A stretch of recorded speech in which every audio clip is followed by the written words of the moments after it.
ನಮಸ್ಕಾರ, ಮಮತಾ ಕಿಚನ್ಗೆ ಸ್ವಾಗತ.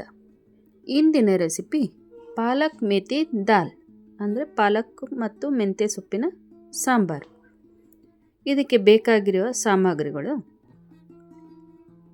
2-3 ಕಟ್ಟಷ್ಟು ಪಾಲಕ್ ತೊಗೊಂಡಿದ್ದೀನಿ, 2 ಕಟ್ಟಷ್ಟು ಮೆಂತ್ಯ ಸೊಪ್ಪು, ಎರಡನ್ನೂ ಸೊಪ್ಪನ್ನು ಬಿಡಿಸಿ ತೊಳೆದು ಸಣ್ಣದಾಗಿ ಕಟ್ ಮಾಡಿ ಇಟ್ಕೊಂಡಿದ್ದೀನಿ ಈ ರೀತಿ. ಮತ್ತು ಅದಕ್ಕೆ 1 ಕಪ್ಪು ತೊಗರಿಬೇಳೆ, ಎಣ್ಣೆ, ಅರಿಶಿನ, ಉಪ್ಪು, ಸಾಂಬಾರು ಪೌಡ್ರ್, ಸಾಸಿವೆ, ಜೀರಿಗೆ, ಶುಂಠಿ ಬೆಳ್ಳುಳ್ಳಿ ಪೇಸ್ಟ್, ಟೊಮೆಟೊ 2-3 ಕಟ್ ಮಾಡಿ ಇಟ್ಟಿದ್ದೀನಿ, ಈರುಳ್ಳಿ 1 ದೊಡ್ಡದು ಕಟ್ ಮಾಡಿ ಇಟ್ಕೊಂಡಿದ್ದೀನಿ, 2 ಒಣಗಿದ ಮೆಣಸಿನ್ಕಾಯಿ, ಕರಿಬೇವು ಸೊಪ್ಪು, ಬೆಳ್ಳುಳ್ಳಿ. ಈಗ ಸ್ಟವ್ ಹಚ್ಚಿ ಕುಕ್ಕರ್ ಇಡ್ತಾಯಿದ್ದೀನಿ. ಕುಕ್ಕರು ಇಟ್ಮೇಲೆ ನಮಗೆ ಸಾಂಬಾರು ಅಂದರೆ ದಾಲ್ ನಮಗೆ ಎಷ್ಟು ಬೇಕು, ತುಂಬ ತಿಕ್ಕಾಗಿರಬಾರ್ದು, ತುಂಬ ತೆಳ್ಳಗಿರಬಾರ್ದು, ಒಂದು ಮೀಡಿಯಮ್. ಇದು 4-5 ಜನಕ್ಕೆ ಆಗೋಷ್ಟು ತೋರಿಸ್ತಾ ಇದ್ದೀನಿ.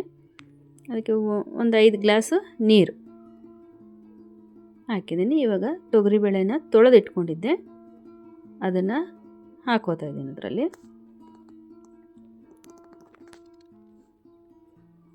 ಇವಾಗ ಅದಕ್ಕೆ ಒಂದು ಸ್ವಲ್ಪ ಅರಿಶಿನ, ಒಂದು 1/2 ಟೀ ಸ್ಪೂನಷ್ಟು ಅರಿಶಿನ ಹಾಕೋತಿದ್ದೀನಿ.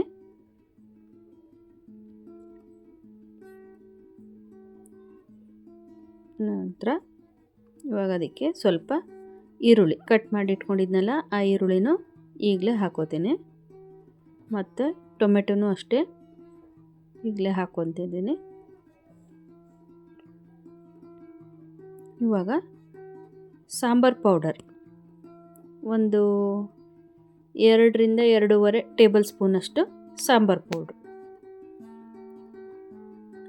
ಅದನ್ನೇ ಸಾಂಬಾರು ಪೌಡ್ರನ್ನ ಹಾಕೋತಾ ಇದ್ದೀನಿ.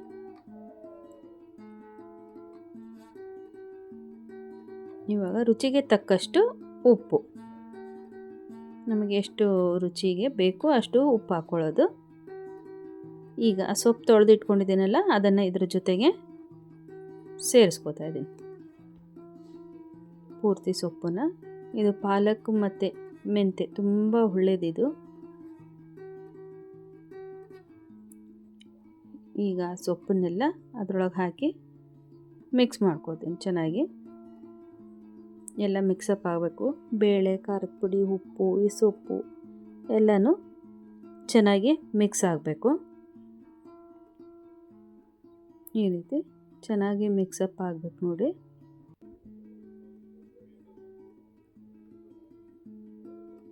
ಈಗ ಚೆನ್ನಾಗಿ ಮಿಕ್ಸ್ ಆಗಿದೆ.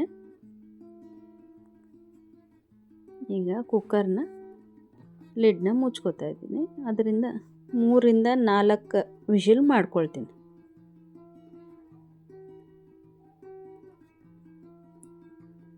ಈಗ ವಿಷಿಲ್ ಆಗಿದೆ, ಏರೋಟ್ ಆಗಿದೆ, ಈ ರೀತಿ ರೆಡಿಯಾಗಿರುತ್ತೆ ನೋಡಿ.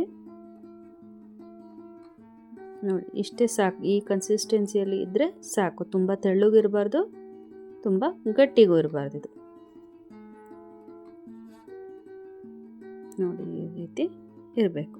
ಈಗ ಸ್ಟವ್ ಹಚ್ಚಿ ಒಂದು ಪಾತ್ರೆ ಇಟ್ಕೊಂಡು ಒಗ್ಗರಣೆ ಮಾಡ್ಕೋತೀನಿ. ಅದಕ್ಕೆ 1-1.5 ಟೇಬಲ್ ಸ್ಪೂನಷ್ಟು ಆಯಿಲ್ ಹಾಕೋತೀನಿ. ಈಗ ಎಣ್ಣೆ ಕಾದಿದೆ, ಅದಕ್ಕೆ ಸ್ವಲ್ಪ ಸಾಸಿವೆ ಮತ್ತು ಜೀರಿಗೆ 2 ಹಾಕ್ಕೊಂಡು ಚಿಟಪಟ ಹಂಚ್ಕೊಳ್ಳೋಣಂತೆ ಈ ರೀತಿ. ನಂತರ ಅದಕ್ಕೆ ಬೆಳ್ಳುಳ್ಳಿ ಹಾಕೋತಿದ್ದೀನಿ, ಹಾಗೆ ಒಣಗಿದ ಮೆಣಸಿನ್ಕಾಯಿನೂ ಹಾಕ್ಕೊತೀನಿ ಈಗಲೇ, ಮತ್ತು ಸ್ವಲ್ಪ ಕರಿಬೇವು ಸೊಪ್ಪು. ಇಷ್ಟನ್ನು ಚೆನ್ನಾಗಿ ಒಗ್ಗರಣೆಯಲ್ಲಿ ಫ್ರೈ ಮಾಡ್ಕೋಬೇಕು. ಈಗ ಚೆನ್ನಾಗಿ ಫ್ರೈ ಆಗಿದೆ. ಈ ಟೈಮ್ನಲ್ಲಿ ಈರುಳ್ಳಿ ಹಾಕೋತೀನಿ. ಈಗ ಆಗಲೇ ಸಾಂಬಾರಿಗೆ ಸ್ವಲ್ಪ ಹಾಕಿದ್ದೆ, ಅದರಲ್ಲಿ ಒಂದು ಸ್ವಲ್ಪ ಮಿಕ್ಕಿಸ್ಕೊಂಡು ಇದರಲ್ಲಿ ಒಗ್ಗರಣೆಗೆ ಆ್ಯಡ್ ಮಾಡ್ಕೊಳ್ತಾ ಇದ್ದೀನಿ. ಅದನ್ನು ಈ ರೀತಿ ಚೆನ್ನಾಗಿ ಫ್ರೈ ಆಗಬೇಕದು.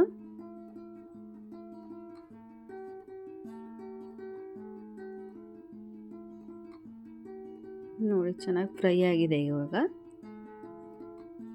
ಈರುಳ್ಳಿ ಟ್ರಾನ್ಸ್ಪರೆಂಟ್ ಆಗಿರಬೇಕದು.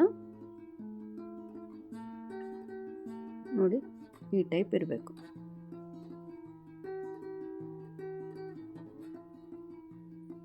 ಚೆನ್ನಾಗಿ ಬೆಂದಿದೆ ಇವಾಗ ಈರುಳ್ಳಿನ.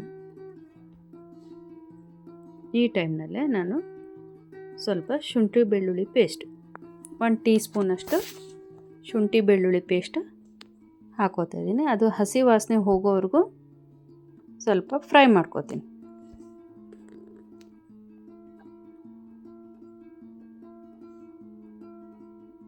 ಚೆನ್ನಾಗಿ ಫ್ರೈ ಆಗಬೇಕು. ಅದು ಹಸಿ ವಾಸನೆ ಹೋದ್ಮೇಲೆ ಚೆನ್ನಾಗಿ ಒಂದು ಒಳ್ಳೆ ಫ್ಲೇವರ್ ಬರುತ್ತೆ.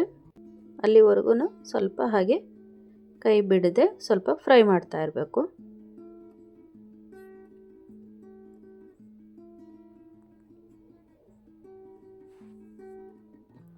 ಈಗ ಹಸಿ ವಾಸನೆ ಹೋಗಿದೆ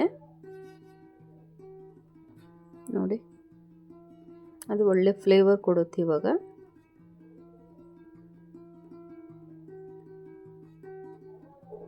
ಚೆನ್ನಾಗಿ ಫ್ರೈ ಆಗಿದೆ. ಈಗ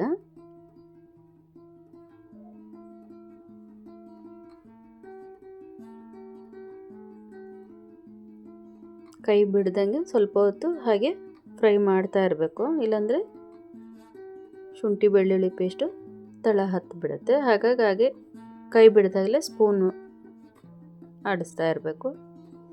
ಈ ಟೈಮ್ನಲ್ಲಿ ನಾವೇನು ಬೇಳೆ ಬೇಯಿಸ್ಕೊಂಡು ಇಟ್ಕೊಂಡಿದ್ವಲ್ಲ ಸೊಪ್ಪು ಎಲ್ಲ, ಅದನ್ನು ಇದಕ್ಕೆ ಮಿಕ್ಸ್ ಮಾಡ್ಕೋಬೇಕು.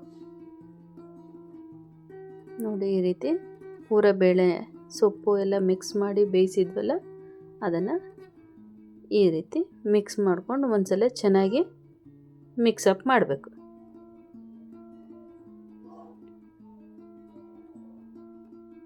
ನೋಡಿ ಈ ಥರ ಮಿಕ್ಸಪ್ ಆಗಬೇಕು.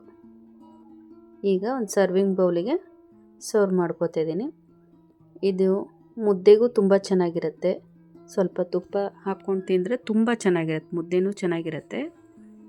ಮತ್ತು ರೋಟಿ, ನಾನ್, ಪುಲ್ಕ ಎಲ್ಲದಕ್ಕೂ ತುಂಬ ಟೇಸ್ಟಿ ಇರುತ್ತೆ. ಇದೇ ಥರ ಮಮತಾ ಕಿಚನ್ನ ವೀಕ್ಷಿಸಿ. ಈ ರೆಸಿಪಿ ಒಮ್ಮೆ ಟ್ರೈ ಮಾಡಿ ನೋಡಿ ಹೇಗಿದೆ ಅಂತ ಕಮೆಂಟ್ ಮಾಡಿ. ನಿಮಗೆ ಈ ವಿಡಿಯೋ ಇಷ್ಟವಾದಲ್ಲಿ ಲೈಕ್, ಶೇರ್, ಸಬ್ಸ್ಕ್ರೈಬ್ ಮಾಡಿ. Thank you for watching this video.